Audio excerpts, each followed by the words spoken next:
Hello and welcome to Wisdom Trek. This is Guthrie Chamberlain and I'm your guide to wisdom and creating a living legacy. Thank you for joining us for our 7-day-a-week, 7 Minutes of Wisdom podcast. This is day 113 of our trek, and yesterday we discovered the abundant health benefits of laughter. If you missed these life-changing health facts, please listen to day 112. Today we want to expand on those benefits so that you can bring more humor into your life by developing a solid and continual habit of humor. Just like any good habit, it is learned over time by continued practice and particular behavior. Humor is no different. But before we do that, I just want to remind you that in celebration of our 100th day of our Wisdom Trek, please check out wisdom-trek.com and sign up for our free Wisdom Trek t-shirt drawing, which will take place on October 5th. We are giving away 7 Wisdom Trek t-shirts. We are recording our podcast from our studios at Home 2 in Charlotte, North Carolina today. We were able to attend and worship at our home church here in Charlotte. It was good to see many of our friends and fellowship together. We will be heading back to the Big House this coming Friday, so this will be the only Sunday of this month that we were able to attend church here. But we do appreciate the fact that we're able to worship with Christ followers wherever we happen to be on a particular week. The remainder of today was spent relaxing and doing a little bit of light work. It has always been a bit difficult for me to completely relax without any working on Sunday, but it is certainly a goal that I desire to establish. Many Sundays we are traveling, but that's not quite the same as being unplugged for a day of relaxation. But for now, it is time to head back on our humor trail and discover some interesting ways to establish the habit of humor in your life. You'll find as you implement these humor nuggets into your life that you will become a funnier and happier person in all that you do. You will be better able to enjoy a rich and satisfying life that you were meant to have. So our first point we want to look at today is bringing more humor and laughter into your life. We are all born with the ability and desire to laugh. Laughter is your birthright, a natural part of life that was innate and inborn. Infants begin smiling during the first few weeks of their life and laugh out loud within months of being born. Even if you did not grow up in a household where laughter was a common sound, you can relearn to laugh at any stage in your life. It is truly a habit that you can reform in your life. Begin by setting aside some special times to seek out humor and laughter, as if you were working out physically, and build it from there. Eventually, you'll want to incorporate humor and laughter into the very fabric of your life, finding it naturally in everything that you do. Here are some ways that you can start to weave humor into that fabric of your life. First is to smile. Smiling is always the beginning of laughter. Like laughter, it is contagious. Pioneers in laugh therapy find it's possible to laugh without even experiencing a funny event. The same holds true for smiling.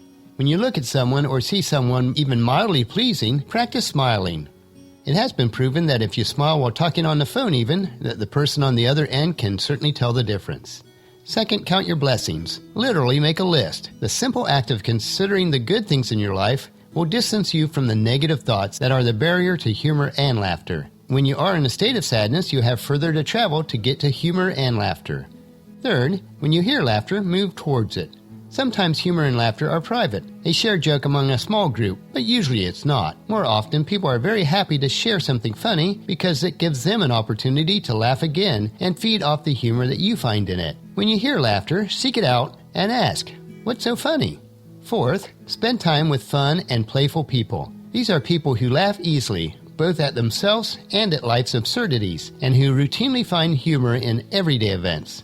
Their playful points of view and laughter are contagious. Fifth, bring humor into conversations. Ask people, what is the funniest thing that's happened to you today, this week, or in your life?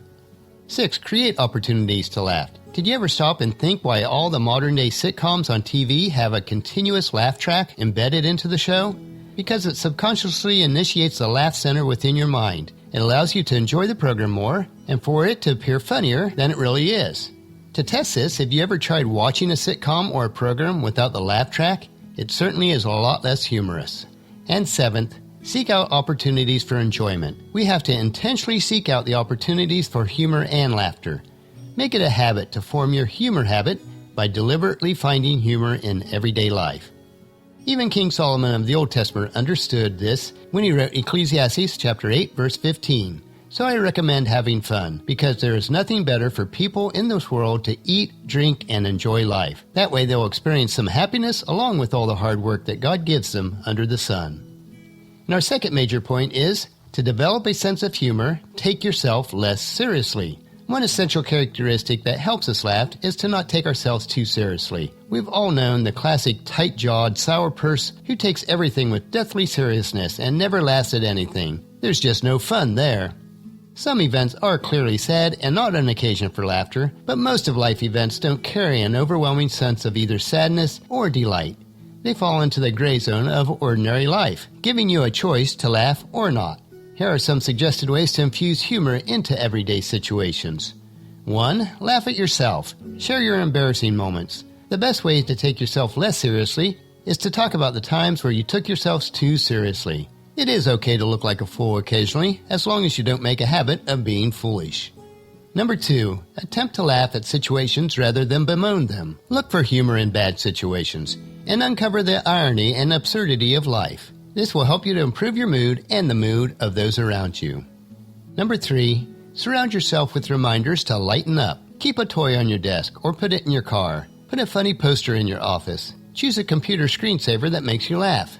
Frame photos of you and your family or friends having fun. Number 4. Keep things in perspective. Many things in life are beyond your control, particularly the behavior of other people. While you might think that taking the weight of the world on your shoulders is admirable, in the long run it's unrealistic, unproductive, unhealthy, and even egotistical. Number 4. Deal with your stress. Stress is a major impediment to humor and laughter. And number 5. Pay attention to children and emulate them. They are experts at playing, taking life lightly, and laughing. And our third major point is using humor and play to overcome challenges and enhance your life. The ability to laugh, play, and have fun with others not only makes life more enjoyable, but it also helps you solve problems, connect with others, and be more creative. People who incorporate humor and play into their lives find that it renews them and all their relationships. Life brings challenges that can either get the best of you or become playthings for your imagination. When you become the problem and take yourself too seriously, it can be hard to think outside the box and find new solutions. But when you play with the problems, you can often transform it into an opportunity for creative learning. Playing with problems seems to come naturally to children. When they are confused or afraid, they make their problems into a game, giving them a sense of control and an opportunity to experiment with new solutions. Interacting with others in playful ways helps you to retain this creative ability. As laughter, humor, and play become an integral part of your life, your creativity will flourish and new discoveries for playing with friends, coworkers, acquaintances, and loved ones will become a daily occurrence. Humor takes you to a higher place where you can view the world from a more relaxed, positive, creative, joyful, and balanced perspective. As it has been said, a good laugh overcomes more difficulties and dissipates more dark clouds than any other one thing. Weave the habit of laughter and humor into the fabric of your life every day, and bring it along with you tomorrow for another day of Wisdom Trek, creating a legacy. And tomorrow we will discover the greatest advantage for success. And that'll finish our podcast for today. Remember to listen to your daily dose of wisdom on wisdom-trek.com or at iTunes, Stitcher, SoundCloud, Spreaker, or YouTube. And please share Wisdom Trek with your family and friends so that they can come along with us each day. The journal for today's trek can be found at wisdom-trek.com. I thank you so much for allowing me to be your guide, mentor, and most of all your friend, as I serve you in and through this Wisdom Trek podcast and journal each day. And as we take our trek together, let us always live abundantly or fully, love unconditionally, listen intentionally, learn continuously, lend to others generously, lead with integrity, and leave a living legacy each day. This is Guthrie Chamberlain, reminding you to keep moving forward, enjoy your journey, and create a great day every day. See you tomorrow.